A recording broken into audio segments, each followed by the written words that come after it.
A recent FBI sting recovered 4 children in Kansas from a sex trafficking ring, 2 from our area and 2 from the Wichita area. Sex trafficking, as these 2 brave victims will tell you, can happen to anyone, and your child could fall victim in the most innocent ways. When I was 7 years old, at that time I was entrusted to the care of a nanny who was a sexual predator. He sexually assaulted me, he forced me into child pornography and sold me to other men for sex. My pimp was my own birth father. Brooke Axel and John Price bravely shared 2 very different experiences. I've got a unique story because not too many men are willing to speak out on what they've been through. That ended in them both becoming victims of sexual exploitation. It is an issue that cuts across race and class and even gender. Both boys and girls are exploited in this way. It wasn't until Brooke's grace and candidness, the younger you are, the easier you are to silence and control. makes an impact with these young people in Johnson County. When I was sexually assaulted, that is sexual abuse. When I was forced into child pornography, that's sexual exploitation.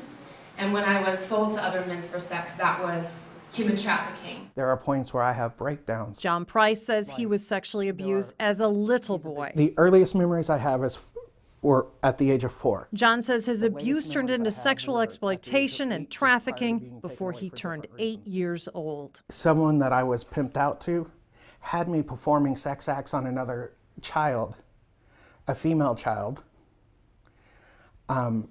with the understanding that if I didn't, I'd be hung out the hotel room window by my neck.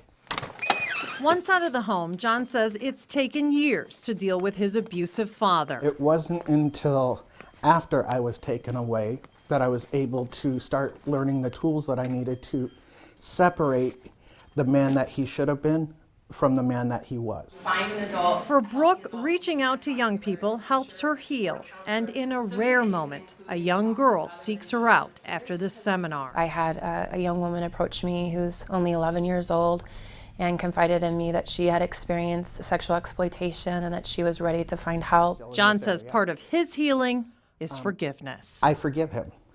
And the forgiveness isn't just for him. The forgiveness is also for me. Now, I want to tell you about the impact of social media as a recruitment tool. One major website, Backpage.com, is coming under fire by the federal government. Senator Claire McCaskill calls Backpage.com the market leader for selling children for sex.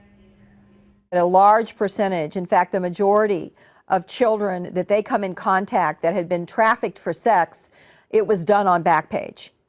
Anyone who works in this area trying to rescue children and help children, they will immediately tell you that the biggest offender is Backpage. There is help. Sunflower House in Johnson County provides services for children and families. I have a full story about the Sunflower House on KMBC.com, and I hope you'll check it out.